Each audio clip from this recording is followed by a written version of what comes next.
What is up, everybody, and welcome back to TarHeelIllustrated.com for another edition of the UNC Football Show. I'm Jacob Turner. You know who he is, joining me as he always does, our very own publisher, Andrew Jones. And AJ, I know I say it pretty much every time I hop on here, but we actually do have a pretty action-packed show today. A lot of different topics that we're going to hit on. We're going to start with the schedule and how that is kind of changing now that school, or the start of school and classes, is only about 5 days away. We're also going to talk about some comments that have been made throughout the offseason on the O-line improvement, linebacker depth with Amari Campbell's injury.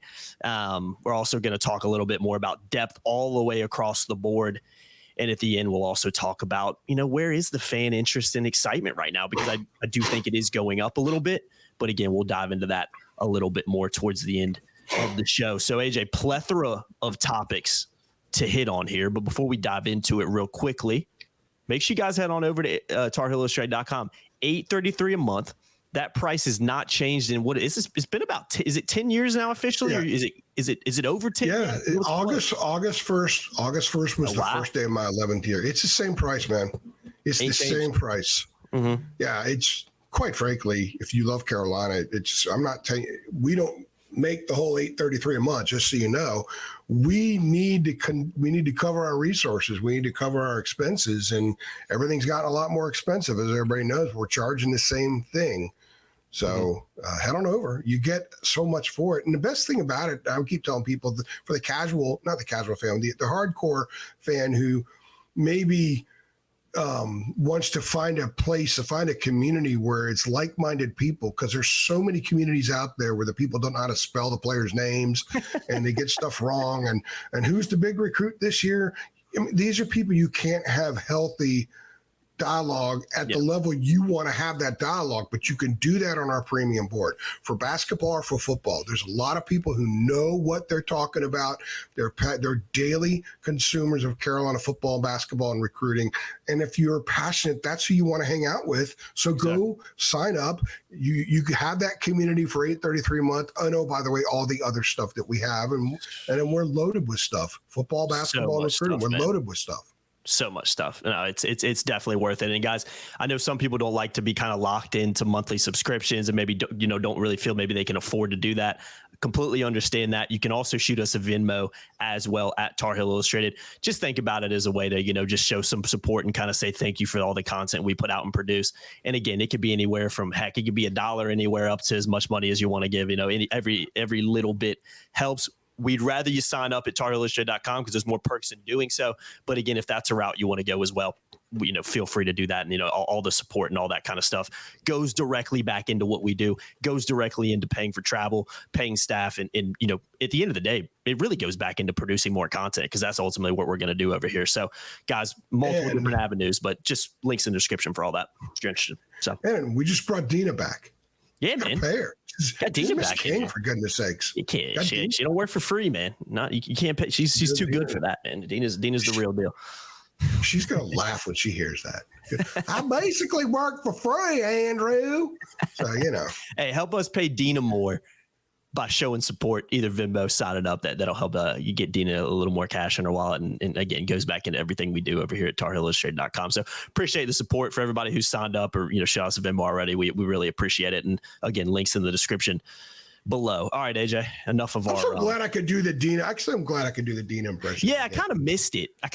Man. It's been a while. It's been a while since you whipped that. I do it at home. I do it at home sometimes. My daughter just loves when I do it. It's an A1. Hey, man, it's an A1 impression. It ain't far off. If you called me on the phone and hit me with that voice, I would probably assume it's Dina if it was coming from her phone. So I'm so tired of Andrew asking me to do this and that. He ain't paying enough. Hey, man, she couldn't stay away from too long, man. I was hoping she'd come back at some point and help us out. I missed having Dina around. She's full disclosure. Since we brought it up, full disclosure. We had to reunite. Dina and I are good friends. That's the thing. I mean, she had to go take care of some things, and we both kind of felt like she needed to step away and try a few other things and kind of recalibrate and everything else, which is fine. Everybody has to do it at times. Yeah. But also made it pretty clear the door's open. And when we started talking about coming back again, I think we're better with her. than without her. And we're stronger because Lee Wardlaw has gotten so much better at the football recruiting coverage. Yeah, shout out Lee. So we're just so much stronger. And look, you can speak from personal experiences. I don't sit there and hold a gun to anybody's head about doing certain things. If you guys can't do something, I never get on your butts about it. You can't do it. And I always tell you, real life comes before THI. And maybe not everybody operates that way, but I do because I care. I know this is going to sound really stupid and mushy, but I care about you guys. Yeah, of course. So, of course.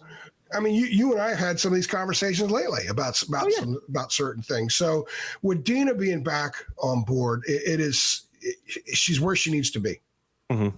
If we're not the Beatles, but the Beatles without McCartney. If you substitute, you gotta have this Dina King around here. You gotta have the Beatles. She's a staple. Yeah. She's absolutely fantastic at what she does too. So we have the Fab Three: Jacob, Dina, and David. Well, then we've got Kevin, and we've got Lee, and we've got Brian. So that's the Fab Six, and then there's Chelsea in there as well. Chelsea going to be Chelsea Fab Seven, Seven. So it's the Fab Seven, and I'm the straggler. Yeah, you got. You're the ones trying to keep the ship on course. I know that can be a little tricky sometimes, but no, we got to dive into this show. I don't want people thinking that we're just going to sit here and sing the praises of Dina the whole time. No. Then she's going to ask for more. Well, if you think I'm so good, I want more money. Yeah, we can't be having that. We can't be having that, man. Glad to have Dina back at the end of the day, though. It's again fantastic at what she does. And go on Twitter. Go reach out to her and say, welcome back. I'm sure a lot of people are excited to have her back around as well. But at NC Preps, she's on Twitter, at NC Preps. Yep, she's got a lot of followers, man. Big time. She's big time for sure. Let's dive into schedule first. That's where I want to start. Mentioned that earlier. Obviously, practice schedule, I should say that. Excuse me. Changing a little bit. Classes starting on Monday, August 19th. So just to kind of run through what Carolina's looking like right now. We're recording this on Wednesday, so come out on Wednesday. Practicing today through Saturday. They were off yesterday on Tuesday. They'll be off Sunday and Monday, and obviously being off Monday with classes starting on that day as well. Do expect to have a scrimmage on Saturday as well. That's what Mac Brown said in his post-practice press conference last Sunday. And I'm assuming based on what he said in that, after that, with the being off Sunday and Monday, those 2 days, they're going to sit down as a coaching staff, kind of put together the depth chart, evaluate where that sits out. So hopefully the following week, it remains to be seen when it'll be actually relayed to us, that depth chart. But hopefully after that, it'll be kind of squared away and we'll have a better idea of maybe who the starting quarterback is and other position groups and how they're going to pan out. And then real quickly after that too, practices after that switch to 8 a.m.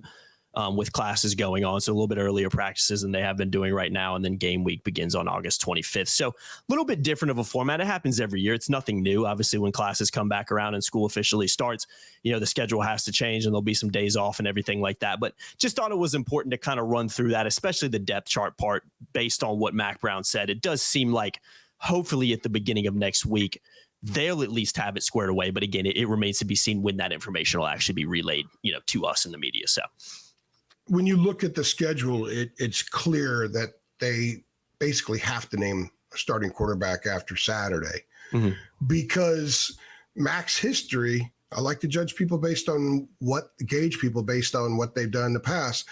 He wants to get whoever wins the job in front of the media to talk about winning the job. So that would be the first time we would get with Max or Connor, right? The second time would be game week.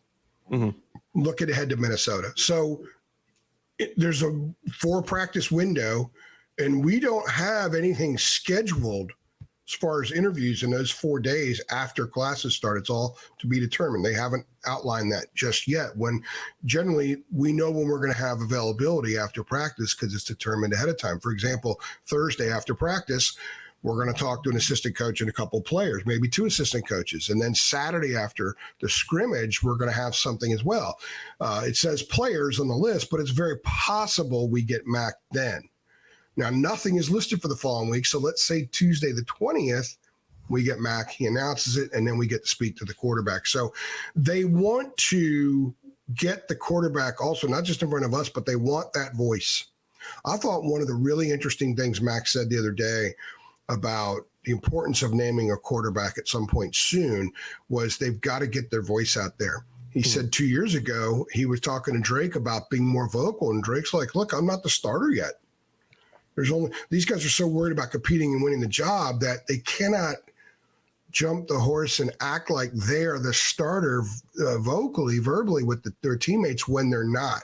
Because there's a code, basically, an unwritten code and within the walls of these things where you just can't do that. So if it's Max or if it's Connor, name them this weekend. And when they practice Tuesday, the first day after classes start, that's got to be a voice that people hear different from what they have. Yeah. So he's got 4 days to take first team reps, to be the first team vocal guy, and then you get into game week. You don't want all of that to be taking place during game week, because game week is about your opponent. And they want all that stuff done before then. That's why I thought there was a chance maybe this past weekend we would hear from Mac that Sunday. Yeah. In fact, I told you, let's prepare. Yeah, we were ready for a video. Yeah. We were going to do a video on the practice field afterward if they were going to announce it, because I remember they announced Sam in 2019 on a Sunday a couple of weeks before the opener. But that's not the case right now. So I think we'll get something there. We'll get something about left guard. There aren't really a lot of starting battles that are up for grabs. Left guard is one of them, obviously quarterback. But there's rotation stuff at some of the other positions. They're going to have to identify who the second running back that runs on the field is. Yeah, and they've got 3 guys they like. And they're going to have to determine, who is the first corner? Is it Stewart, the first corner that goes in? If something happens to Allen, something happens to Huzzy, what's the rotation on the interior of the defensive line look like? If something happens to Rucker, who do you put in there? Is it Tyler Thompson? Is it Jabron Harvey? They've still got some things they got to figure out. But a lot of this stuff's already there. But, of course, the big enchilada is quarterback. Yeah. Got to get that nailed down, because the team has to get its identity, and it can't get its identity until it knows who its quarterback is. Exactly. And so I think we'll see that. So that's why this schedule is important. Yeah. And they finish camp Saturday. So they have 2 days off in a row, because Sunday is what they call moving day. Players have to go back to their normal lives somewhat. And then, of course, they're always off the first day of classes. Yeah. Exactly. Yeah. So it's, again, the schedule does matter because of a lot of these things. And because of what Mac did say on Sunday about, kind of finalizing that depth chart and everything, that is important. And obviously a couple of days off, we're kind of assuming those will be the days when they were really able to dive into it, especially after that Saturday scrimmage. So, AJ, you talked about quarterback a second ago. Let's move on to maybe, just as equally and as important of a group, that obviously plays right in front of him and is responsible for hiking him the ball in the first place and protecting the quarterback. That's the offensive line. I want to talk a little bit about that. Max talked a lot this offseason and kind of continues to say that he expects this group. And again, these are things that have come out without really being prompted. It's not like we've asked him. We have talked a lot about the O-line and asked about it, but these were comments that were kind of made, in some of his opening statements during, his press conference in the offseason and spring ball and fall camp, how he expects the O-line to be improved and better than last year's group. And we were talking about, and we've spent a lot of time talking about this, I think, off camera. We spent a lot of time even before we started recording this podcast off camera, kind of diving into this. It's been something I was at, the press conference this past week, and I made it a point to kind of ask Chip Lindsey about, what is your belief on the O-line? What is this based on? What is your opinion on why this group is going to be better? Because, again, I think when we look at this on paper, right, and this is, I think, one of the reasons we're bringing this up, too, is this is something I've talked to a lot of fans about. And I know this has been a topic on message boards, and I know you've talked to fans about this as well, is on paper, there's a ton of new faces down there.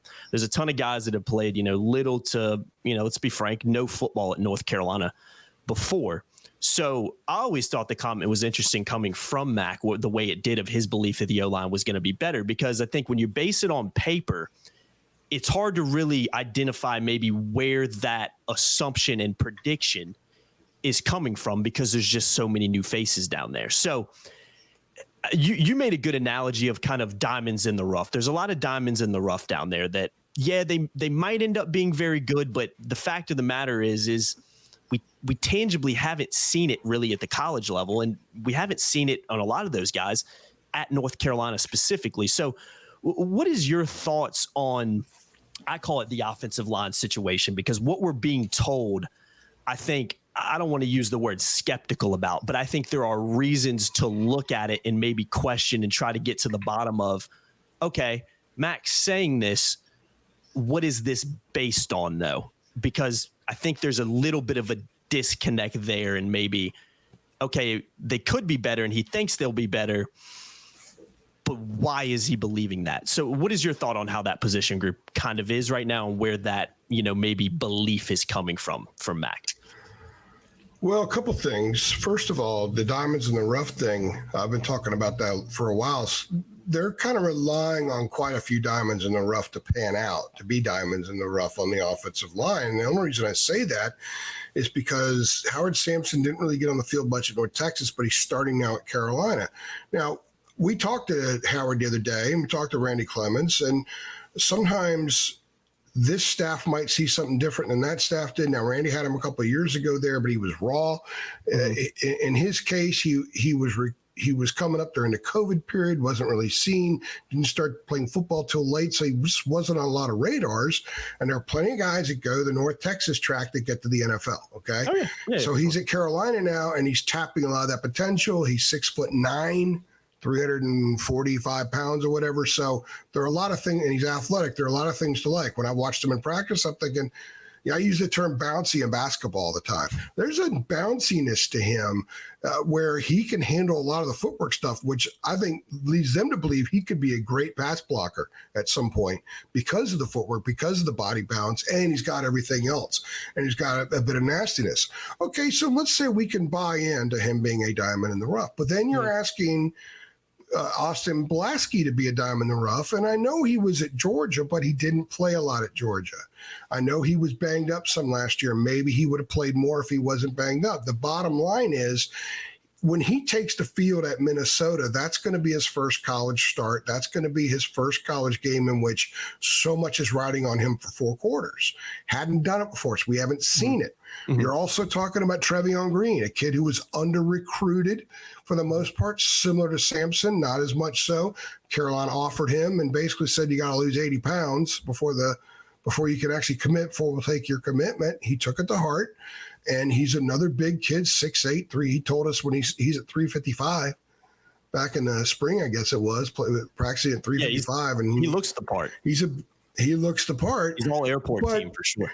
But you're looking at another guy to play way beyond what the so-called ranking is. I know rankings are what they are, but understand the point that I'm making here. Then you're looking at left guard. Malik McGowan hasn't really gotten on the field since he got to Carolina. He's on the punt shield team, and he's battling with 3-star true freshman offensive guard Aiden Banfield right now for the left guard spot. Ja'Kiah Leftwich, the transfer from Georgia Tech, has about 700 snaps in his career. He's going to back up a tackle, and he's getting some work in at left guard. At least he's experienced. He's got some experience, right? After that, Jonathan Adorno is probably the second most experienced offensive lineman, and when we talk about the line, when we ask about it, his name doesn't come up. Yeah. And I told you and Chelsea after we talked to Mac on Sunday, I said, you can learn a lot about what a coach thinks based on what he doesn't say, as much as sometimes more so than what he does say. Mm-hmm. And Zach Rice's name didn't come up. So then then the name Zach Greenberg, if you don't know who he is, he was at Muhlenberg College last year, Division III. He was second team all conference, and he's the backup center right now. So again, if something happens to Blaske, you have a guy that will play in front of more people Thursday night in Minneapolis than he probably did combined all last season. I'm not denigrating him. I'm just telling you, they're looking for a lot of diamonds in the rough to work out. Like, their scouting of those kind of guys is better than anybody else's. Mm-hmm. And that's why they brought him in, because they see something nobody else does. That's entirely possible. Yeah. This is an experienced staff. These are guys that know what the hell they're looking at. Mm-hmm. Pat Suttis does a great job with what he's doing, and he's part of the portal stuff as well. So perhaps they've done that, and I wouldn't put it past them to do that. I guess our point really is it's hard to envision until we see it. Mm-hmm. Mm-hmm. Now, there are nice parts. I think they're interesting parts. When we ask them, like when you ask Chip, they talk about chemistry. They talk about smarts. It's an athletic line. Outside of Willie Lampkin, it's a huge offensive line. And Lampkin, by the way, is the one holdover and the one absolute, and he's 5'11". Yeah, he's undersized. Which is interesting. Really good, but yeah, he's undersized. Yeah, I think it works to his advantage in some respects, certainly at the college level. Mm-hmm. So that's the offensive line situation. I can envision each one of these guys individually being that diamond in the rough, but they're asking for a lot of them collectively at the same time to be that and to get coached up. And Randy Clements missed the first week of fall camp because he almost died. I know. Scary stuff. My wife's a nurse, and we were talking. I had her listen to what Randy said and looking at some things that I was told about the abscess and then going into septic shock and stuff like that. You know, my wife almost died a year and a half ago when she went into anaphylactic shock. Yeah, and it's scary stuff. And they brought my daughter and me in to say goodbye. They thought she was dead or dying, and I don't know how serious that got with Randy, but he went into septic shock. And that's serious. You're kind of on the borderline there. Now he's back coaching the team. So they went the first week without their main coach. Now they had Kyle Fuller, they had Corey Gaynor, they had some people helping out. But long-winded here with the offensive line. I'm going to watch them as closely as anything else against Minnesota. And I think that they could make or break the season because given the quarterback situation, the better they are up front, the more the quarterbacks can be able to relax and do their thing. Mm-hmm. They don't have the Drake May playmaker like they did before and can't rely on a quarterback sometimes to make, turn chicken crap into chicken salad, if you know what I mean. So it's going to be very, very interesting. I'm looking forward to it. And I'm not doubting what they're saying. I think it's just, we won't really know. Yeah. Until we see it. And Mac keeps saying it. So I've got to put some faith into what he's saying. I'm not going to doubt him or say that he's not right. He's a Hall of Famer. He knows more about football, as Roy used to say, in this little pinky than the rest of us know. Come on. I get that. Mm-hmm. But it is interesting when you look at that compilation to think, wow, could they really be better than last year's group? Yeah. We'll see. Yeah, and it's our job is just to stay on this for one more second, and we'll move on because I don't want to, just keep beating this up. But it's our job is people in the media. It's we can't just believe everything we're told. It's not what we're supposed to do. And I'm not. And again, it's not me saying, I think Mac's lying. That's not what I'm saying here. But what my viewpoint on it has been is I when I first heard it kind of being repeated was, okay, you can look at a lot of the other position groups and kind of be like, yeah, I do think the D-line should be better. I do think the secondary should be better. There's kind of tangible things you can look at, whether it's experience or talent coming in or just things that we've seen already that, okay, yeah, this guy was really good last year, had a good season, should be even better this year. So, yeah, this group should be better. But when, like you said, when you're looking at a group that just has so many new faces on it, has so many guys that just haven't played much college football, and most importantly, this is what it comes back to me, you got guys that have not played college football for the University of North Carolina. So at the end of the day, it's just hard for us to be like, well, the O-line is going to be better and just take that as a fact when what we're trying to do is evaluate it and say, okay, this comment is being said, or this is what we're being told.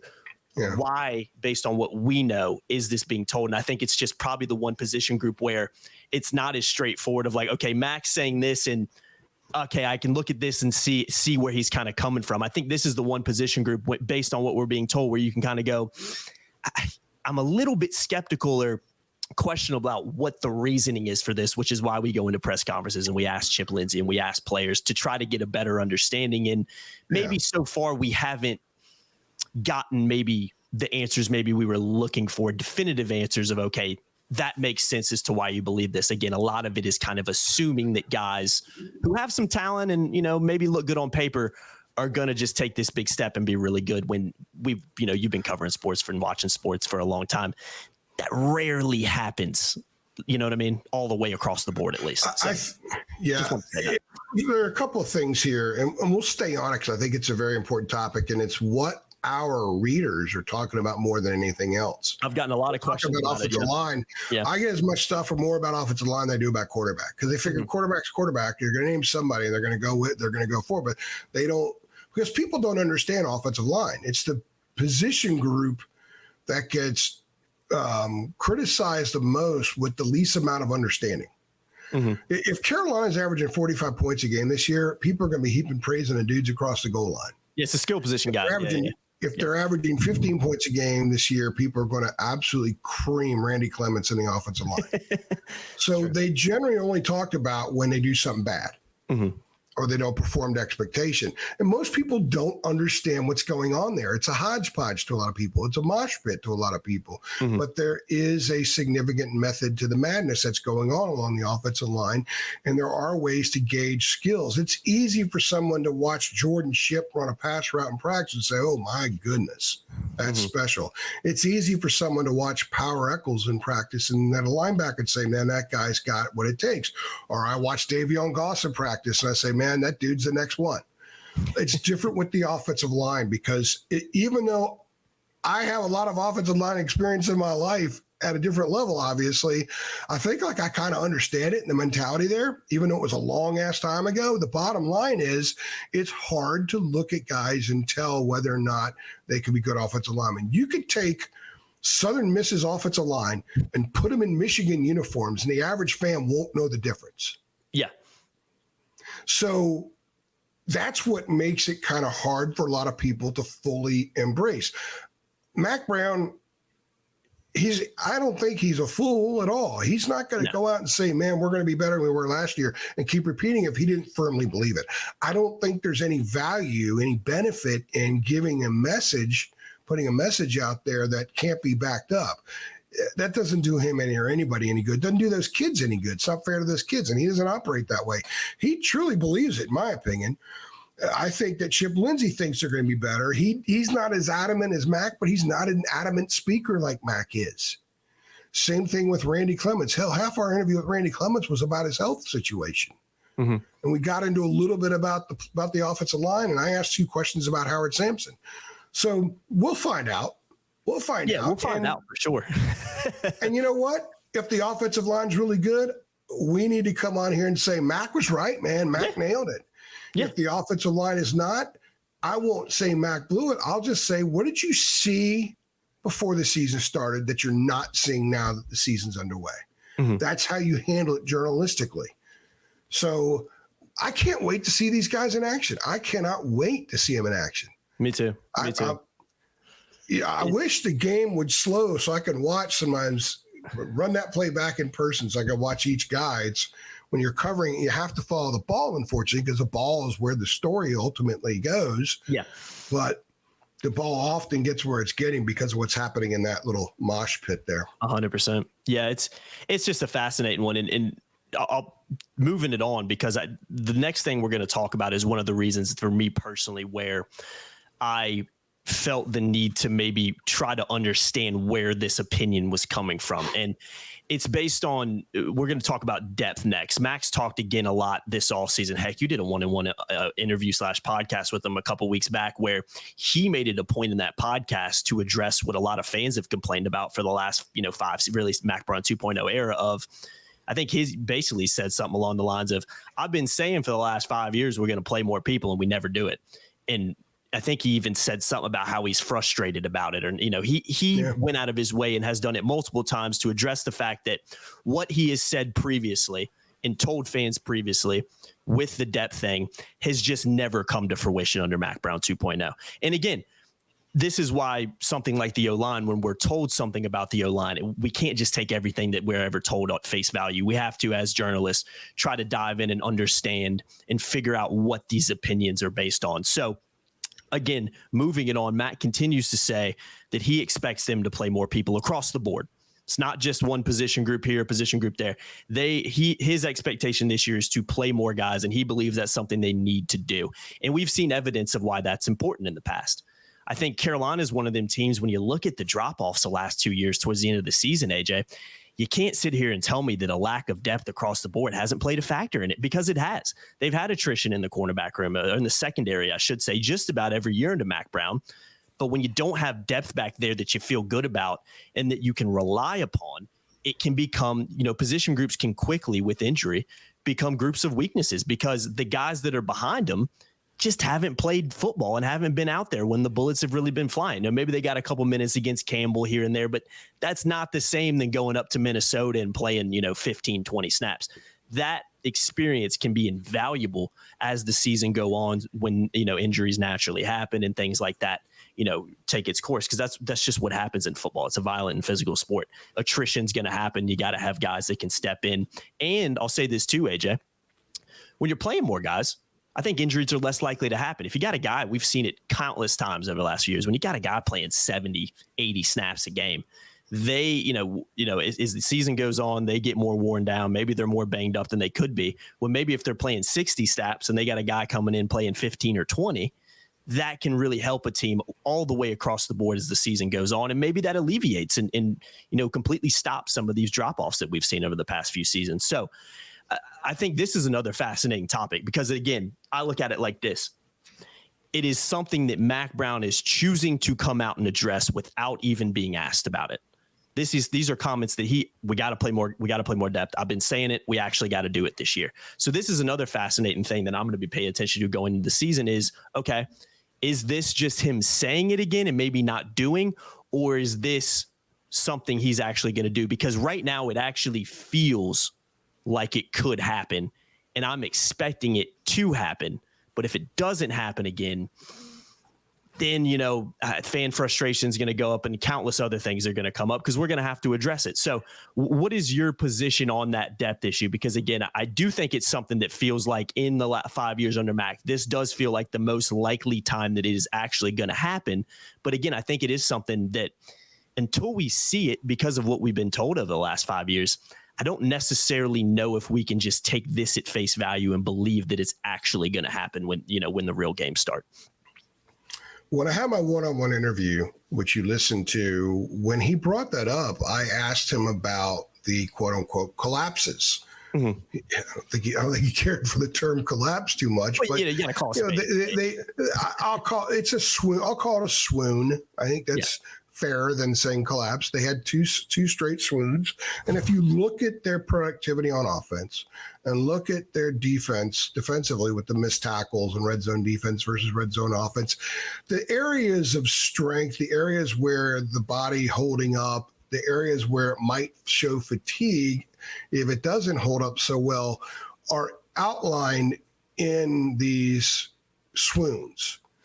I think the team got tired. If you go look at their red zone offense touchdown efficiency late in the season, it's not as good as it was earlier in the year. Yeah. Stopping defensively, allowing parades of first downs more, not getting off the field. That got worse as the year went on because the group got tired.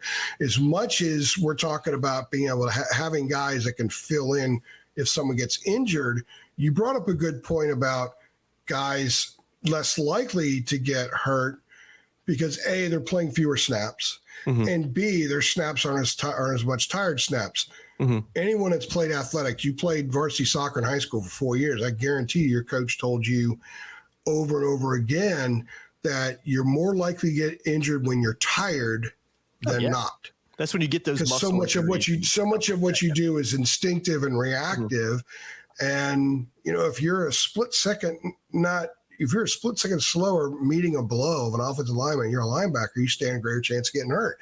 But in addition to that, it's the wearing down factor over the course of the season. If you could eliminate 8 to 10 hits a game, and maybe that's one of those hits is that final bruise that just doesn't go away. If you could eliminate expending the mental capacity, the mental standpoint of playing and constantly being out there. Baseball players get days off sometimes, not for the physical, for the mental. 162 games in about 180 days, they got to have a mental break sometimes. That's why they get time off. In football, it's the same thing. Mm-hmm. Sometimes you need to go to the sideline to see stuff because there's value in that. Sometimes you need to go there just okay. I've got to save some reserve for later in the game. It's the one sport sometimes where guys don't ever come out. I mean, baseball, they don't come out because if you do, you can't re-enter. Different. But in basketball, you're going to see Hubert Davis take R.J. Davis out of games this year because he's tired, needs a break. Otherwise, he's more likely to get hurt and not be as productive. They need to do the same thing in football. I believe Mack, because Mack went to that when I asked him about the swoons. How do you correct the swoons? Because he told us in the spring, we're going to identify all the reasons why. So I asked him, what are those reasons? He mm-hmm. immediately went to depth. Yeah. So getting somebody 10 snaps at Minnesota as opposed to none, and getting them 15 against Charlotte and 25 against Central and 12 against James Madison and 10 against Duke. Suddenly, if someone goes down in mid to late October, you have someone that could go in there that has seen all these different looks. They've been in all these different environments, and they've got some experience. Huzzy went down. Look at the bowl game last year. Some of the guys he played that had no experience whatsoever. Caleb Koss basically getting his first experience. Had Caleb gotten into games earlier in the year and played 6 or 7 snaps against Georgia Tech, 6 or 7 snaps against Pitt, whoever it is, he would have been much more prepared and ready to go out there and deal with that circumstance in the bowl game than he was. And he played well. And I'm not singling him out for any reason other than he's just an example of that. So I believe that they're going to do more of this. I think Mac is committed to it. And one of the reasons I believe so is because sometimes he would get asked after games in the past, well, why didn't such and such get more touches or whatever the case may be? Well, I don't know. I have to talk to the position coach. They're responsible for putting them in the game. He has said a couple of times, I'm going to make sure they put those kids in the games. Yeah. So he's taking more control over that than he has before. At least publicly he said so, and we will hold him to it, obviously. But I also believe he's saying exactly what he wants to do and has every intent on doing that. Now, the flip side of that, very quickly, Jacob, is there are no there's no group of people I've ever been around more that panic and stress more than football coaches. Like, they're terrified. Why would I put this guy in there and take Power Eccles out for a series when even tired Power's better than him? They're just paranoid about losing that segment of the game. Paranoid as hell. So that's why it doesn't happen a lot. That's why coaches, especially when they're coaching in their position group, they're judged by what their group does. Randy Clements is the head coach of the offensive line. Tommy Thigpen's the head coach of those linebackers. They are trying to win their segment of the game, their portion of the game. So why would I put in this guy over that guy, even if for 5 or 6 snaps? They don't like to look down the road. They look at that moment. I think Mac has tried to talk them into looking more down the road, not just in the season, but in a game. Tate Kamen out for a series in the first half. That's a little bit more reserve he's going to have for you late in the fourth quarter if you need it. Yeah, and I'm glad you brought that up because it is a bit of a double-edged sword. It's not as straightforward as like, well, I need to take like 5 of my best players out and I'll just put somebody else in and they'll just, have the same production. But, it's not that simple. Completely understand that.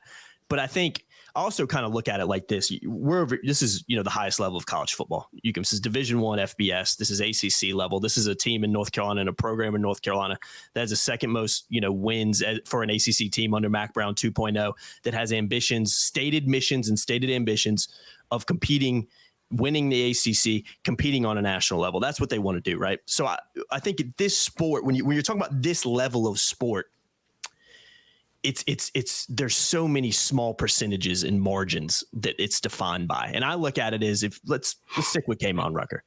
If you take him out and you give him a little bit of break, you talked about him being fresher towards the end of the game. That also is going to lead to him being, if this is happening every game, it's going to be fresher. He's going to be fresher as the season goes on instead of maybe kind of going up and going up and going up. And then he's dropping off a little bit because he's just banged up and he's tired of playing 70, 80 snaps a game. It's natural. It's what's going to happen.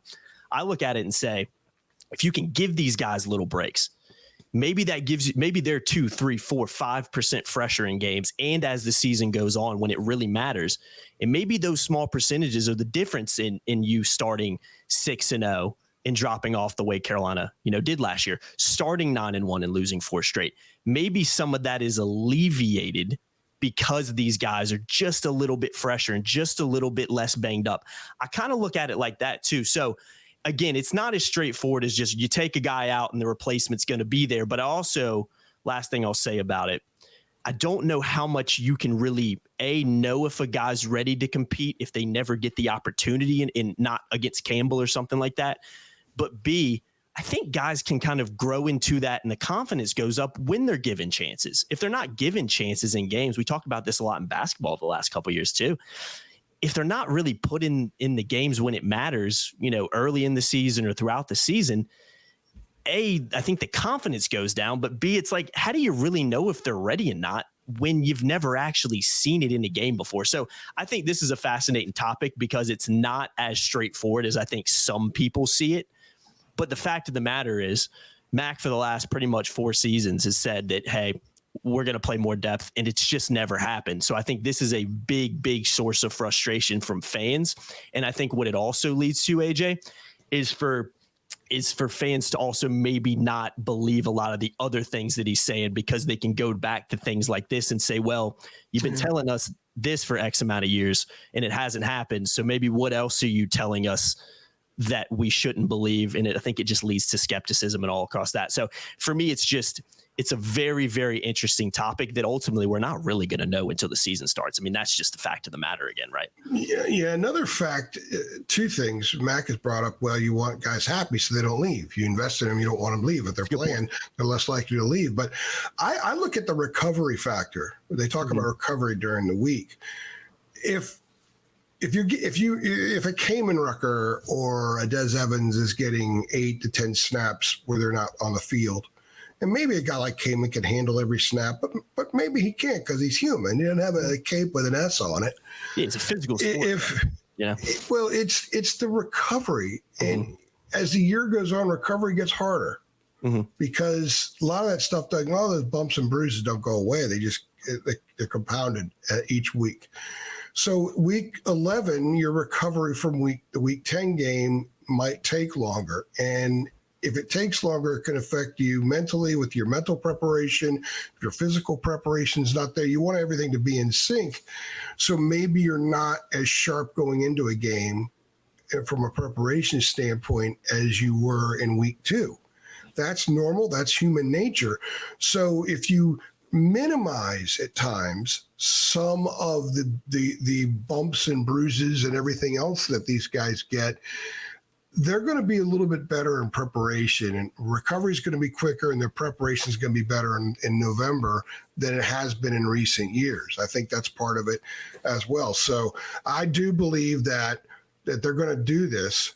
And they're also in position to do it too. That's the other thing. I think so too. Outside of linebacker, and I don't know how far they go at corner, but outside of linebacker, they have some experienced depth everywhere. Yeah, and they'll get it at linebacker. They're going to have to force that some. I know they don't want to take those guys off the field, but you're going to have to put Ashton Woods out there. You're going to have to put Caleb Lavallee out there, get them some looks and reps. They have to read defenses. I think it's very valuable. A guy'd be better off getting 5 snaps a week than 2 games where he gets like 25 snaps. Yes. I can see the value both ways, but if you're a linebacker, 5 snaps, and we're going to talk about linebackers in a second, 5 snaps a week means you got to get at that micro wheel position and look at the offense and read the offense. And in 1 week, if it's what Minnesota does and you're fully prepared and dialed in, and the next week it's what Charlotte does, and a few weeks later it's what Pitt does, that preparation, knowing you're going to get into games and you're preparing like a starter already, and you see those looks and you're in all those different environments, that's going to speed up your developmental process more so than if a guy gets 30 snaps against Central a week after getting 20 against Charlotte, and then all of a sudden you're in November and he's got 58 snaps. I think you're better off getting a little bit each week, so they're more a part of things. I think they'll practice better, they'll prepare better, 100%. And if they they're just going to get they're going to have confidence for getting on the field each game. Yes, that's the reality of it. So I do think they're going to do more of it, and I think it's, again, like the offensive line, it's going to be something that we're going to gauge and we're going to talk about and write about, because we're going to hold Mac to that a lot more than the offensive line thing. The offensive line thing, he knows what he's looking at, but until you get him in the game, you don't know.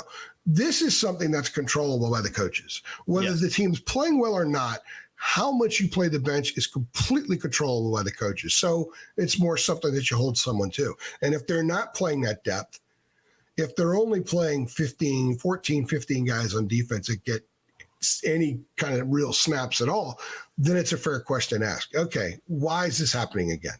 And then they respond accordingly. So. Let me just bring this up real quick too, because this is something we just talked about. I don't want to spend too much more time on this, but and I'm going to have a drink of water, which I don't like to do in videos, but I've had a couple sips of my coffee down here during the pod as well. I needed to keep myself going. The reason let me preface this by saying this. The reason I'm bringing this up is because this has been a major frustration in topic amongst Carolina fans that I've had discussions with over the past few years. These questions get thrown at me all the time. You made a comment earlier about how Mac in the past is saying his stance on it is, well, it's the position group, it's the position coach's job to play those guys. And I think to the fan, I'm just speaking from how it is communicated to me by fans. I'm not saying this is how I necessarily look at it, but fans always come to me and ask, why does Mac always say, well, it's the coaches, the position group, it's the coach's job to play more guys when he's the head coach? I get asked this question all the time, and I never really have a great answer for it, because in one way, I do know Mac's style. He likes to delegate, and he does put a lot of responsibility on his position group coaches. They're the ones that are with them every single day. They should know the talent and if those guys are ready. But, Mac is also the head coach. So it's also his job as the head coach to have an understanding of all the position groups and have an understanding of all the personnel that he has available. So when fans come to me and ask, well, why is Mac always, I'm not going to say blaming. I think to fans, it kind of comes off as, well, it's the position coach's fault that they're not playing. It's not mine. I got nothing to do with it. And fans always come to me and say, well, why doesn't Mac step in and say, no, you need to play these guys, or no, you need to do this, you need to do that? Because that is ultimately the job of a head coach. So I feel like I needed to bring that up because it's questions I get asked all the time, and I never really have a great answer for it, because I do see both sides of it, and I do understand kind of where Mac's coming from, and I definitely understand where fans are coming from. So what is your opinion on kind of that, perception and way of looking at the depth situation in particular? Being a head football coach and having tabs on everything is not an easy job at all, because really every position group is like its own team, and the coaches are the head coaches of those position groups. I think I try to relay a real life example. If you have a big company and the company has stuff from an assembly line right on up to department heads with corner offices, the guy who's the CEO, it's very hard for him to go tell someone who is a head of sales to talk to get them to, you got to use this guy more on those kind of sales and to get into the minutia of it, or down in the assembly line, or in other aspects of the company, in the ET department, or whatever it is. It's not super easy because they're not on it every day. That's why they have department heads who handle that kind of stuff. It's the same thing with a college football team. Jacob, you've been to a bunch of practices before. You see how spread out it is. You see how compartmentalized it is. And you see Mac Brown walking around mic'd up, and he's kind of pushing the flow. He's the guy that's steering the ship. He's steering the ship, or he's steering the train in the old 1930s version. He's not the one sticking the wood in the train to keep it burning so it has the fuel it needs to get from point A to point B. Makes sense. So other people have to handle that. So I do think that it's not a cop-out when he says we got to talk to the coach and see why he didn't play somebody, because the coach knows his position group better than anybody. He's responsible for it.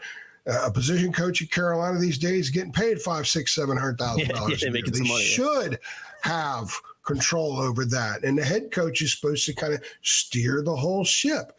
You look at our administration, whatever it is, doesn't matter if it's an R or a D, but if there's an area in transportation that's really screwing up and the president's like, look, I need a new Department of Transportation, it's going to make that change. Makes sense. It's like that anywhere. And it's no different in college football.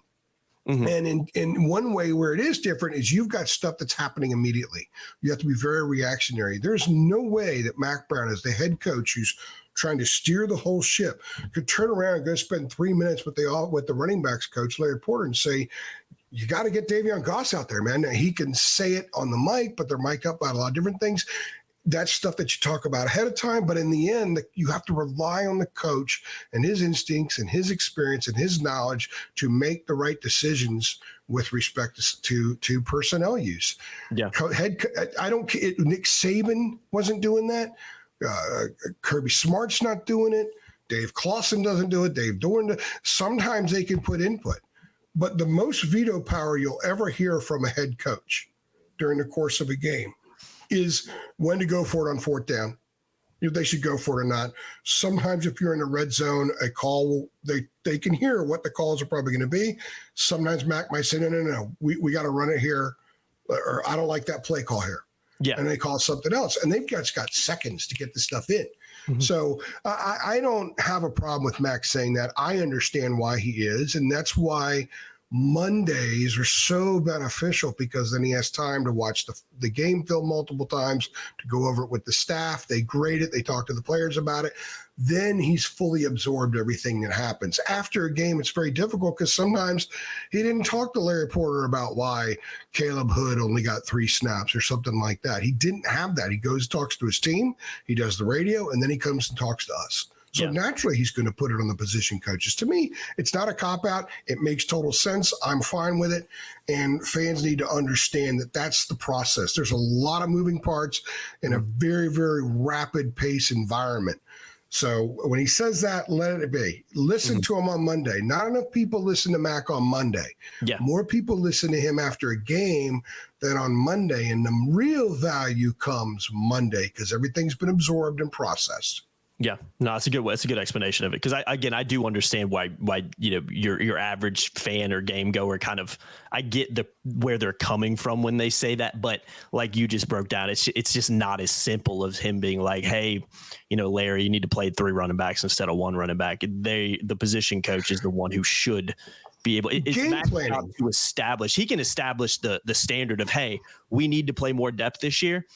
But it's ultimately the position coaches in the game. It's their responsibility to actually do that, because Matt can't oversee. Well, he's also part of game planning, Jacob. So you can have scenarios where you might, if Caleb Hood is healthy, there's going to be Caleb Hood scenarios with this team. For sure. We're using him as an example, okay? So if he's healthy, there will be Caleb Hood scenarios, and that's part of the game planning. And the head coach could say, we really need to have Caleb Hood on the field for some of these calls, or we really need to have John Copenhaver. Like, don't be surprised this year, for example, if there's especially when they get in the red zone, when you want to be able to throw that fade. Bryson Nesbitt may line up as a receiver, and they may have 2 tight ends on the field, Copenhaver and Jake Johnson. Mm-hmm. So you've got 3 tight ends, but Nesbitt's almost a hybrid tight end wide receiver. He's more of a modern day type pass catcher, right? Yeah. So if you got J.J. Jones and his length on one side, or Jordan Shipp, depending on how he comes along, and you got Bryson Nesbitt over there, and then you got these 2 tight ends, they can chip and release, and you've got the fades on both sides. He has a huge say-so about it. I really like, I'd like to see Bryson Nesbitt over there and the edge, that kind of thing. Absolutely. But in the heat of the game, there's only so much that he can control. Yeah. It's too much. There's, 80 kids out there, and there's just too much going on for you to just sit there and micromanage every position group. And again, I don't think that would be beneficial for the team and the program in the long run, if that's, how he was going about it in games. So no, just wanted to bring that up, because I get that question all the time. And I understand it, but I do think the way you break it down, just broke it down, makes a ton of sense. And I promise I won't do a Mac accent again. That's Adam Smith's job, not mine. Adam does. I could do Dina. Adam could do Mac. So we'll just leave it at that. Yeah, it's not a bad. It's not your Mac impression isn't quite on the level of Dina King. So yeah, we'll let Adam handle that one. I think his. Adam Smith is spot on. I love it, man. I love it. Moving on, linebacker. This is kind of goes along with depth, but obviously Amari Campbell broke his right hand. Only expected to miss a little bit of practice. Expected to play in the season opener in Minnesota as of right now. But I think it does bring up the question of, okay, who's behind him? I know there's been a lot of talk about some guys, Caleb LaValle being one of them, and some other guys in that position group, that they feel may be able to step up and do it. But I think when you look at it, you got Power Eccles there. No worry about him. He's the leader of the defense, and arguably a leader of the team. What you're going to get out of him every, week in, week out. But, Amari Campbell too. I mean, I think there's a lot of excitement and expectations around him, but at the end of the day, he's stepping in for a guy in Cedric Gray, who's, I think, is going to be playing in the NFL for a long time. I think that's how good Cedric Gray was. And not to mention how talented he was, AJ. You talk about the leader of this team last couple years. Cedric Gray was your guy, and it wasn't even close really behind him. So Amari Campbell stepping in, a lot of excitement around him. Now he's a little bit banged up. So now you're saying, okay, well, we're expecting this guy to be really good, and we think he can be good. There's no guarantee that's necessarily going to happen, but I do think there is a strong belief, and I do think it is warranted that Amari Campbell is going to be a really good linebacker for North Carolina. Now he's banged up. You need other guys to step up. This kind of comes back to that depth question of, okay, I think it's going to be fascinating to see how does Carolina handle this one? Because again, it's been kind of the same thing the last 5 years again, AJ, where it feels like Carolina just kind of plays two linebackers and that's it. If this depth thing is to be believed, where they want to play more depth down there, then this is a perfect excuse to find a way to do it when you've got your starting linebacker right now sitting there with a broken hand. Maybe it isn't a great idea for him at Minnesota to be playing 60, 70 snaps with a broken hand. Someone else needs to be able, maybe multiple guys need to be able to step in there and do that. So how do you look at that position right now with the Campbell news? Because again, I think it's a fascinating one. I think it's a perfect excuse to finally play some depth there, really, because you might not have much of a choice. Yeah, in the case, they have been playing depth there because Power Eccles has had a lot of the reps limited. He's been basically relegated to mostly thud. Now, there was an exchange, a drill between Power and Omarion early.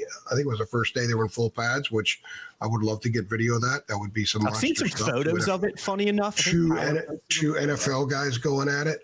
Yeah. But so the younger guys have been getting some reps. Amari needed all the reps he can get in practice because he's still inexperienced. But let's remember to deal with the Amari Campbell part of this first.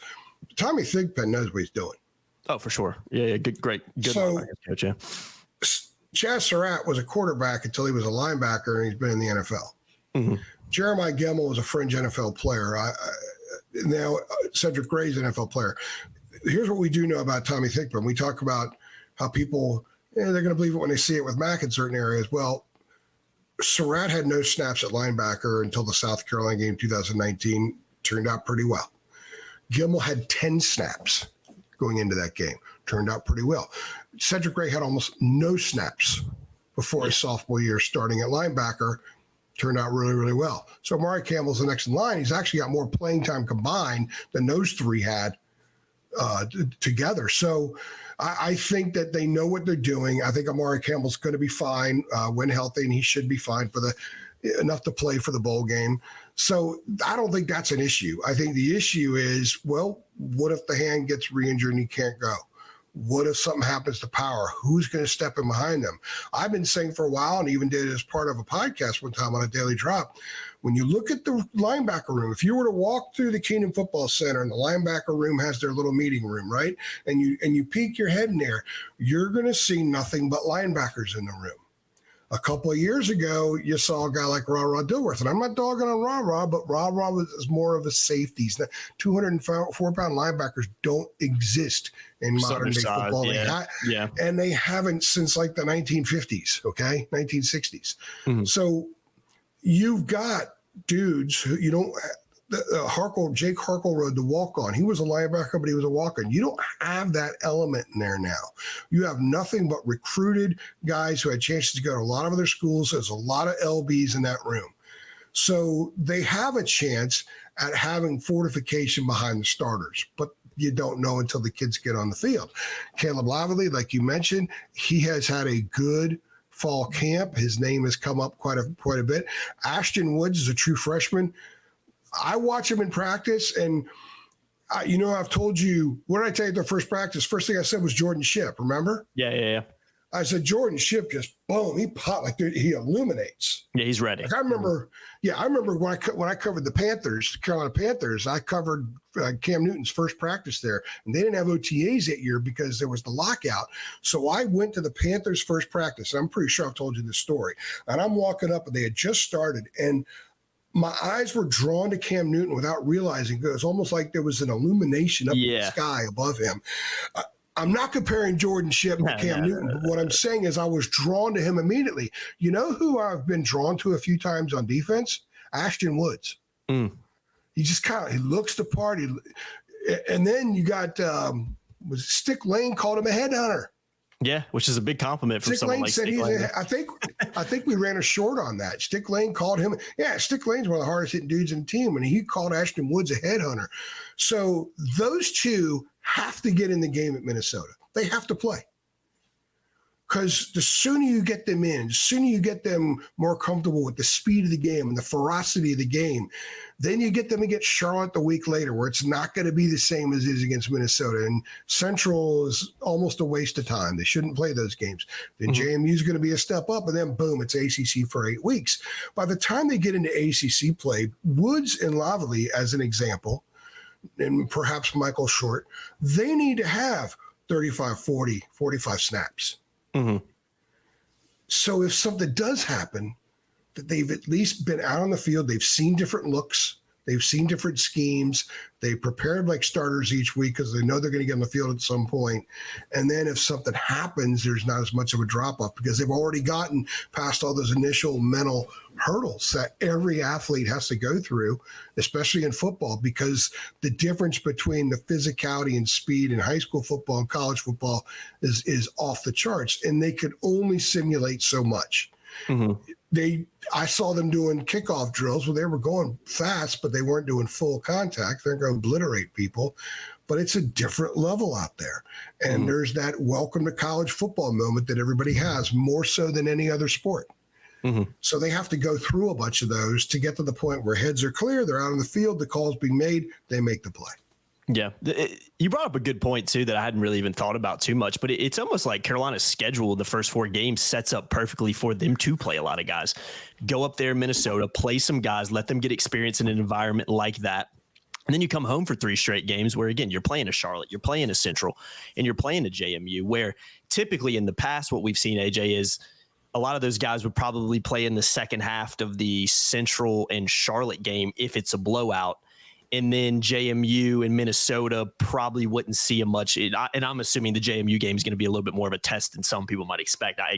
That is a tricky team and a good program over the last few years. New coach, I know, who knows what can happen. But I think in the past, we would really only see maybe 2 games where we'd expect to see a lot of guys. And that would be in a lot of minutes where it doesn't really matter. But if what we're being told with this depth thing is to be believed, I mean, the more I think about it, I don't know if you could really ask for a much better 4-game stretch in the beginning of the season to develop some kind of depth across the board.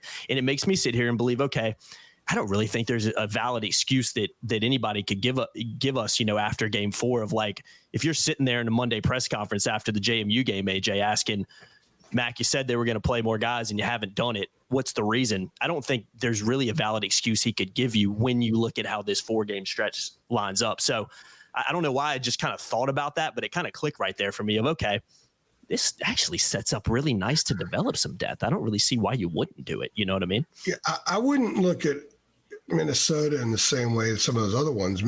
I honestly think winning at Minnesota is going to be extremely difficult. Oh, I do most too. teams across the country would rather not open up at Minnesota. Yeah, it's tricky. Minnesota's been a pretty good program. They haven't challenged for Big Ten titles, but they've still been a pretty good program in a very difficult conference. They have more than enough good players. They have good coaching, although I think he's on the warm seat a little bit going into this season. And they're on the road, hostile environment, Big Ten environment, national TV, night game. People are going to be drunk out of their minds and frothing at the mouth. And it's an enormous opportunity for Minnesota to get a win over a respectable Power 4 opponent in North Carolina. So I think it's a toss-up right now at best for UNC. And people penciling the Tar Heels into a 4-0 start need to kind of think hard and really take a strong look at Minnesota. Minnesota doesn't have the same name as some of the other Big Ten teams, but I don't think going there would be that much different than going a lot of other places in that league. It's a tough opener. It's an odd opener, and it's a tough opener. And you're going to see some of these kids get a few reps in that game, but not like the kind of stuff they're going to get against Charlotte and certainly against Central. And I don't think the Central reps will be wasted. I think college football, every rep is really important because it can never be simulated properly in practice, especially now with everybody being so cautious with the guardian hats and all that kind of stuff. And everybody goes in thud instead of full contact. There's really no hitting that goes on during the season, during game week in practice. So there is value in that, in the speed of the game and the ferocity of the game. But I think that an Ashton Woods would get a lot of value in 7 snaps against Minnesota as opposed to none, and then getting 15 against Central. If he's thrust into a game at Duke in October or at UVA in October, those 7 snaps against Minnesota are going to go a long way toward helping him deal with those situations. Agreed. I'm glad you said that, because I was actually going to say, I was going to play devil's advocate real quick and say, well, don't you think it is important for guys to get reps in environments like Minnesota? Because literally the game I was thinking in my head is what happens down the road at Duke when these guys, we've just played against Central and JMU and Charlotte at home. That's the only experience they might have. And now maybe something happens, or you really need to develop some guys because attrition's starting to happen and guys are banged up and getting tired. And you're throwing Ashton Woods into an environment like that, and maybe he looks more like a deer in headlights when, even if it's just 5, maybe 10, probably pushing it, snaps at Minnesota, and then carrying that into week 2, 3, 4. I think that probably helps him more out than just playing some games at home that might have already been won by the time he gets in. You know what I mean? Well, let's be honest. Look at the road games: Minnesota, Duke, Virginia, some environments, BC, Florida State. Yeah, there's 2. There's 2 environments that I think would be challenging for a true freshman like Woods. One is Minnesota. That's the second best environment they'll play in this year. The other one will be Florida State. That's the toughest environment. The Duke environment's not going to be, and there'll probably be a pretty good crowd, especially if it's usually pretty good for Carolina, but it's not a 60,000 or anything.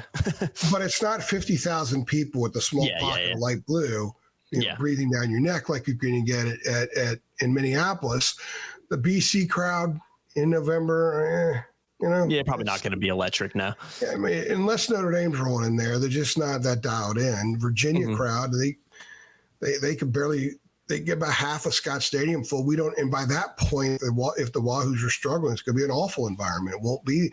The challenge will be creating your own energy more than anything else. So I think the Minnesota game for the young ones carries a tremendous amount of value. Just getting out there for a series, dealing with the pre-snap communication, especially on a defense that disguises a lot, especially when a safety is going to have the earpiece, not the linebacker, and they have to cascade that communication. That's going to be very, very difficult. So a young player with an experience that's a linebacker and has to see, read, and react, and also communicate and hear, there's so much on their plate when they get on the field in an environment like that, that the payoff is going to be enormous. The value in 7 snaps, and I'm just throwing a number out there in that game, it exceeds 20 snaps against Central. It really does. The 100%. Central thing is staying on the field and playing and fixing some stuff and adjusting as the game goes on. But the overall totality of the reps that they would get in Minneapolis are significant and will help throughout the year. And that's going to be a tough environment. I'm telling you, that is not going to be an easy game. You and I were talking before we hit record. I would probably pick Minnesota right now to win that game, a very close game. I have too. I mean, when I did a drop, about a month ago, talking about like realistic, expectations for this team, I kind of ran through the schedule, and that was a game I picked them to lose just because of the question marks at QB and a lot of new faces kind of going into a hostile environment. Carolina, I know carryover doesn't always happen, but Carolina did whoop them in home last year. A lot of guys probably on that Minnesota team that do remember that a little bit. So maybe that plays a factor too. But, season opener on the road Thursday night, national television against Minnesota, that place is going to be rocking. And if you're not ready to roll and you're not maybe secure in some positions and you don't really know what you're going to get, particularly in a quarterback position, I think that's a game that you could easily lose. It doesn't define the season. Don't get me wrong. It shouldn't define the season, but I don't think anybody's going to really be shocked if Carolina goes up and starts the year 0-1. I don't think that's a unrealistic thing at all. So again, we'll last see time they opened on the road at a power conference team. Yeah, man. I mean, it's non-conference power conference team. It was Cal 18. Yeah. And they struggled and lost that game. They lost to Cal back-to-back years. I know. In the opener. I know. So, and I know that was Larry's team and everything else, but it's also North Carolina's history.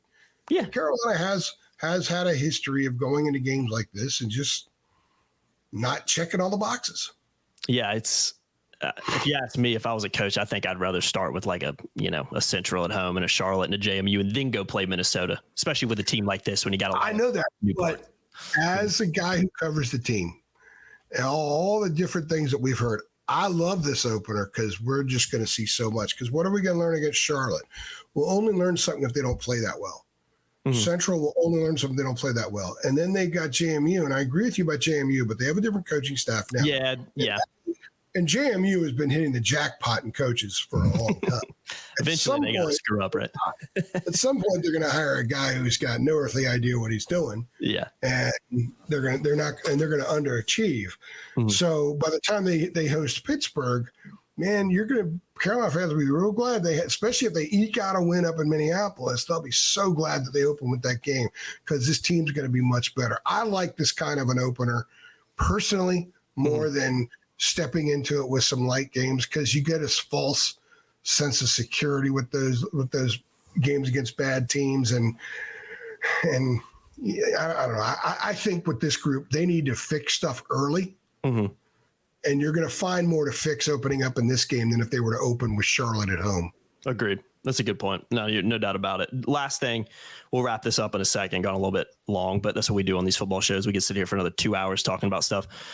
Fan interest and excitement right now. We've done some drops throughout the offseason. Did one a few weeks ago, kind of before fall camp, talking about, it kind of feels like right now is maybe the least excited, the least optimistic, and the most pessimistic that I've seen the Carolina fan base under Mac Brown 2.0. And again, I don't need to rehash it. We know why that is, and a lot of it goes back to the last, used the word collapses earlier, the last 2 seasons and how they've kind of, fell off the rails late. And also I always go back 3 years because that, you can't just forget about the, Sam Howell's final season there and, going up to Blacksburg and just never recovering. I think all 3 of those years have to be evaluated, not just the last 2 collapses. I think they all have some merit and have some weight into why fans are at a position right now where I don't think they're super optimistic and excited about what this team can do. Now, saying that, I do think excitement and optimism has gone up slightly. And I think that we talk about it all the time. That does happen naturally as you get into fall camp and get closer to the season. Every team in the country right now believes that they can do something this year. Every team in the country, hey, everybody's great and everybody's good and we're going to do this and we're going to do that. That's the beauty of fall camp in a lot of ways. But I do think it's just a quick topic to hit on because it's something that I've been fascinated with. And it's something that because I know a lot of Carolina fans, I have Carolina fans in my family, my dad's a season ticket holder. I spend a lot of time in the off season and during seasons communicating with Carolina fans, not to mention our message boards and on Twitter as well, where we hear their frustrations. We get where they're coming from. And it is our job also as, people in media, people at TarHeelIllustrated.com to, communicate to the fans and to have a gauge from the fans on what the vibe is like, within the fan base. That is also a big part of our role in how we communicate and how we go about covering this team. So do you agree with me that it seems like fan optimism and excitement has gone up a little bit? All you got to do is kind of look at some of the view jumps that we've got on some of our football shows recently where, a couple months ago, they might be lucky to break 500. And now, they're breaking, 1,500. I mean, that alone kind of shows you there is a little more interest in it. But I do think that it's gone up a little bit. But I still think this is the least amount of optimism and excitement that I've seen under the Mac Brown 2.0 era. And again, we've talked about it a lot. I think we completely get and understand why the fan base, I think, is in the position and has the feeling and viewpoint that they have now. The fans, by and large, have reached we'll see it we'll believe it when we see it. That's what I get on Twitter every time I try to offer a little optimism.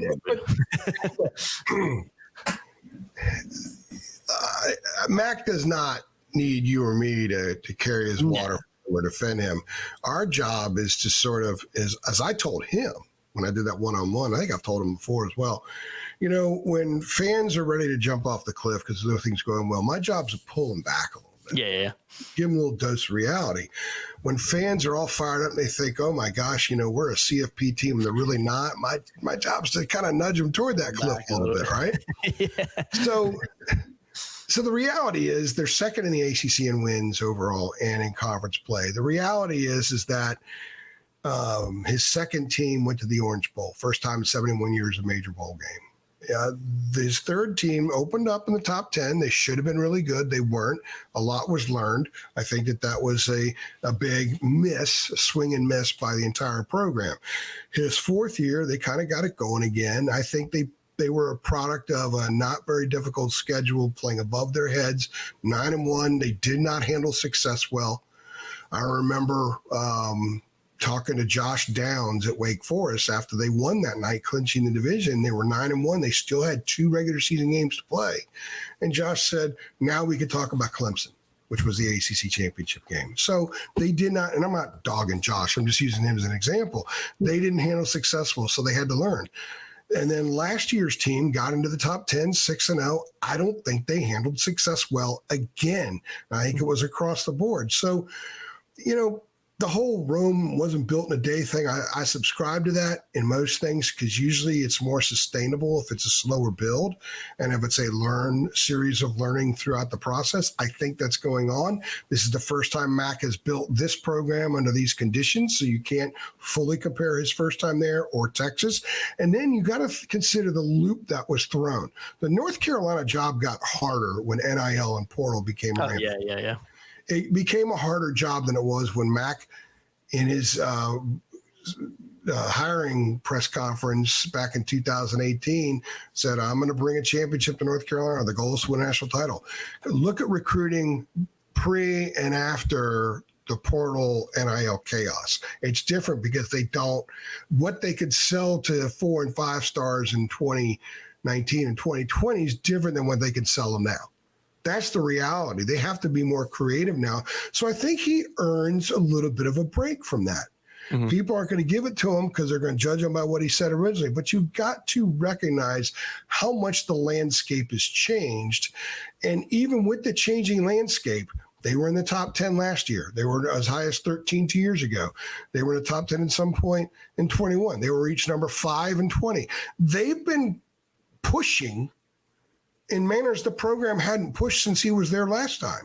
Mm-hmm. They just haven't had enough to finish the trip, to go from one coast to the other, if you will. They're stalling in Arizona. Yeah. And then they succumb to the heat. That's been happening with this program.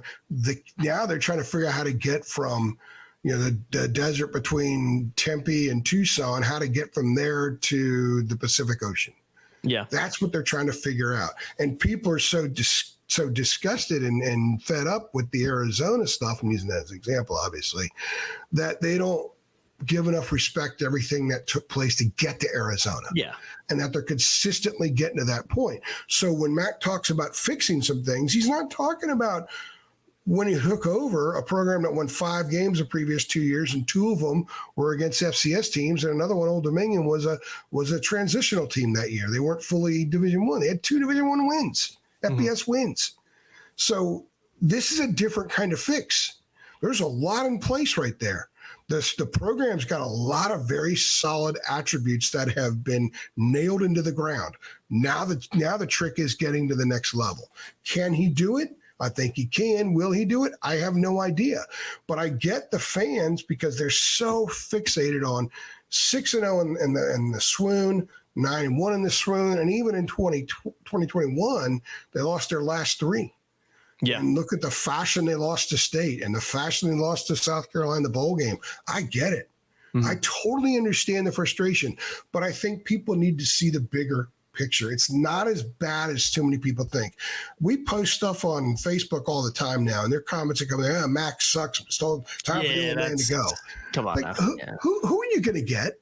Yeah, it's who are you going to get that understands the school and the situation it's in more than him? Again, he doesn't need me speaking up for him. I'm just calling it like it is. Mm-hmm. I think right now, and I asked him, I didn't ask him how much longer you're going to coach because I know what he's going to say, but I asked him, I said, at what point, will you get up and maybe not need the team as much? Or what do you think life will be like when you wake up in the morning, you don't have your team? Do you fear that? All those kinds of things. I really believe when he says, I'm here to get this thing fully fixed and on track where it can exist and function in the new era of college football. I believe he means that 1 trillion %. Yeah. And I think that's the mission. And to his credit, he changes every year. He's gotten rid of people. He's changing approaches. He's willing to try new stuff. And I love that about him. A lot of coaches in his situation, they're still running what they ran 25 years ago. He's not. He's constantly looking to change and improve and not reinvent, but just find ways to win under the current climate. So he's doing that on the field and he's doing that off the field. And I think the off the field stuff now is far more challenging than it's ever been. He said the sport has changed more in the last 4 years than it did in his first 33 years of coaching. Combined. And I agree. So, and they're still competitive. They're still winning some games. Not as much as people want, but man, it beats the hell out of the Fedora era, the Bunning era, the way Torbush collapsed. It beats the hell out of the last few years of Dick Crum. It beats the hell out of the 60s and the 50s and all that kind of stuff. So have some perspective. Yeah. No, I completely agree with it. And the one thing I will say that I do, because I hear this fan criticism, this is the last thing we'll say, and then we'll wrap it up. The one fan criticism that I do think is extremely, and I know you're not saying either of these are invalid, you're offering perspective, you're absolutely right. But I think the biggest fan criticism that I hear that I truly believe has to be proved by Mac Brown and the coaching staff that they can figure this out as a program is when the wheels fall off, when the adversity hits a little bit, when you lose at home to UVA, when you lose at home to Georgia Tech, you have the ability to stop that collapse from happening because it's been total collapses. I mean, there's no other way to look at it.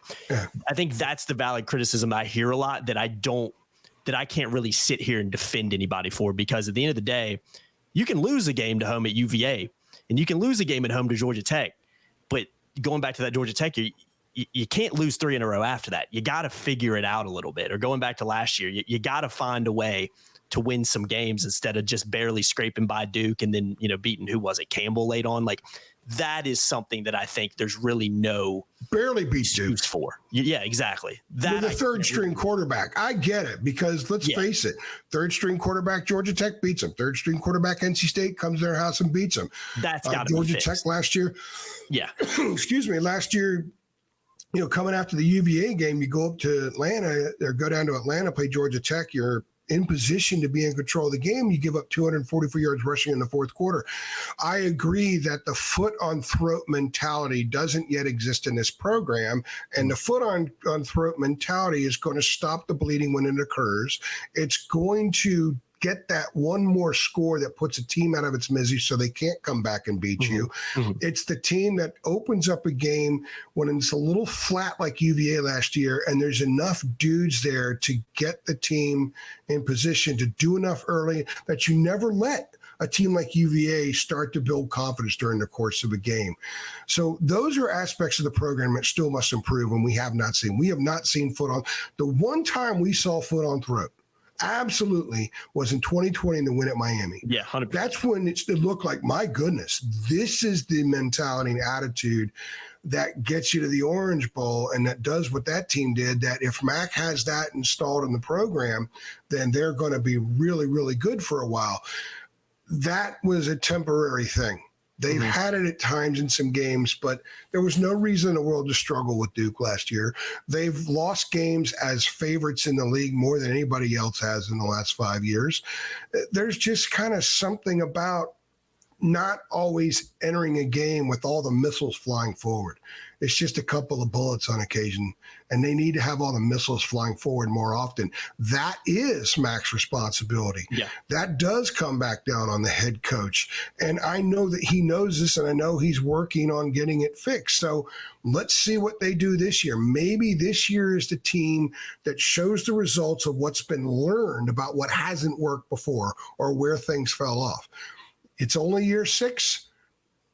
Somebody was having some fun on Twitter last night about, well, they're 40th. There's 134 teams and they're 40th in the ESPN power rankings or something they came out with.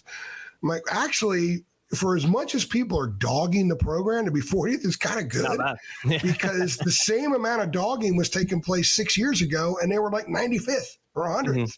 So perspective, but it is their job to take it that next level. They have to go to the next level for MAC Part 2 to be considered a total success. I think it's been successful. I think there have been a lot of positive things that have happened. More positive things will happen down the road with infrastructure and other things. But you got to have all those missiles, man. You got to come out of it. And by the way, sidebar, change the entrance video. They have the best entrance video in basketball anywhere. The football one stinks. Change it. Make them coming out of. You want them to come out of the tunnel, but you want those missiles just to keep firing. Yeah. Take teams out of their misery early. That's still what the program needs to develop. 100%. Yeah, just add that in, because I do think that is where most of the frustration stems from, is like, man, when the wheels fall off, boy, do they fall off, and they never, it doesn't stop falling off until the season's over. I think you make the right point of like, this program's in a lot better place than it used to be, but still, and fans talk to me this all the time, is, Larry Fedora won 11 games at Carolina in his fourth season. We're in year 5, and Mac hadn't been able to get over that hump. Completely different landscape of college football, completely different situation than the Fedora era. But I do hear that. And again, I can say, yeah, you're right. But again, this program is definitely in a lot better space, I think, now than it was even when Carolina won 11 games under this Fedora. Year's the wheels team fell off that season too. Let's not late in that year. Well, a little bit, but this year that team had a schedule. Should have been. That team had a schedule that was tailor-made for that kind of year. They did what they had to do. I think if they get past Minnesota, this year's schedule is very similar. Sets up nice. It is. It sets up very nice. Honestly, they could be a good team and not a great team and go 10-2. To be honest with you, I've seen some right now. Right now, if you're thinking 9-3, and I think you said 9-3 a couple of weeks ago, and I haven't done my full pick yet, but you have to figure, okay, well, toss up Minnesota. They're not going to win every game, every toss-up, so they got to lose that one. They're going to lose in Tallahassee and lose at home to State, because until they prove that they can handle State mano-a-mano, it's going to be really hard to project them to beat State no matter where they play them. That's 9-3. 9-3 would be the best regular season of MAC Part 2. Would 9-3 be good enough with this schedule? I mean, we're going to do schedule stuff later on. We have gone way past what we normally do, but I get it. I think it's important for media to understand where fans are, especially in our position, since we have more of a niche site that's directly covers UNC football and basketball and recruiting. It's important to understand how the fans see things, because we have to report to them. And they are the ones who keep us afloat. Without them, we don't have these jobs. And I also think it's important to sort of not ask questions directly about fans of the program, because you're always going to get the same kind of answer, but understand it. You have to. Our job is to facilitate. And if fans are concerned about a couple of these things and they're legitimate concerns, we have to facilitate. Sometimes I think fans go a little too far with the criticism. I think they're going too far criticizing Mac, but I also think that their expectations for what he can do are fair. Have those expectations, because they're his expectations too. There is nothing a fan has hoped for under MAC Part 2 that Mac hasn't placed on himself as an expectation. I can assure you that. So I think the expectations are fair. I just think the old man is over the hill and it's passed him by stuff is just wrong. It's wrong. We'll see this year. In 4 months, you and I are going to do one of these shows, and we're going to judge. We're going to judge what happens between now and that time. And I think a lot of clarity about the direction of things will be there for us to discuss. Yeah. The last thing I'll say, I think a lot of fans right now I don't think anybody would necessarily be, some people would, but I don't think a majority of the fan base would be extreme. When you look at what this team has, would be extremely upset or frustrated with a 9-3 or an 8-4. I think where the frustration would come in is, whatever you do, don't start 6-0 again and then finish 8-4. Don't start 6-0 again and then finish 9-3. That's the hump that I think this program has to prove they can get over, because it's just remember the Fedora team. The 2015 team had that horrific to a mediocre South Carolina team in the opener, and then that's the only Carolina team to ever win 11 straight games in the same season. So, in fact, Marquise Williams was tweeting about that last week, and I had to remind him of that. You guys are the only one to do that. Yeah. You know what? And let's see, that team had some dogs, man. Switzer man. That wasn't a fluke. That was a good dog. Team. Yeah. That was a good team. There were a bunch of dogs on that club. So, anyway, we got to get on a long time. And because we've gone a long time, I'm going to do this. I've been doing this with some stuff here lately. If you're still listening, the 7th person to alert us either through Twitter DM. Don't do it on public Twitter because someone that didn't listen might see it. Yeah, they might try to act and say, hey, we listen. Do it DM or on our tweet that's pinned where we're looking for sponsors. And if you have a business and you want to be associated more with Carolina and the coverage, come join our. Would I say Colorado? What'd you say? No, you said Carolina, I think. Maybe you did say Colorado. I thought you said, no, I thought you just said Colorado. I said Colorado. Holler. See, I thought you said Colorado. I got Dion on my brain. Well, I really don't. I don't know where that came from. Or send me an email. You can send me an email, but best is DM, I guess, Twitter DM, or send me an email. Let us know. The seventh person to tell us that they've listened to all of this will get a 1-year subscription to Tar Heel Illustrated for free. It's a nice value. And by the way, somebody got it the other day. I can't remember what it was for, and he responded, and I twice told him, dude, you got to go sign up. Yeah. Sign up and give me your information and I'll get you the premium. And he hasn't responded yet. So I'm telling you, man, that's a heck of a deal. That's a heck of a deal right there. 1 year. I want to give it to him because he earned it, but if he doesn't do it in the next few days, I'll just give it away to somebody else. Yeah, no doubt. I mean, a free year at Tar Heel Illustrated, AJ, that's a what? $100 value if you sign up for the whole year, because I know if you pay the whole year in advance, it's about $100. His Twitter is this. I'm doing something. He's a Great Day Tar Heel, so it's at Great Day Tar Heel. That's his Twitter. I texted him 2 days ago. I sent him a DM. Don't forget to sign up. So Great Day Tar Heel, sign up, man. Sign up, man. You got a free subscription. You want it fair and square. So we'll give another one away today. Yeah, come on, give another one away today. Seventh one, DM us again. We'll get you guys a free subscription. That's a good value right there, man. You're saving a lot of money by doing that. So again, there's a lot of perks for doing that too. If you want to shoot us a Venmo too at Tar Heel Illustrated, just show some support and love for what we do. We appreciate that as well. Links in the description below. I've been Jacob Turner. He's been Andrew Jones. Long edition of the UNC football show. I don't mind it. I don't mind it. There's a lot of, AJ, let's be honest. We could sit here for another 2 hours and talk with all the stuff we could dive into.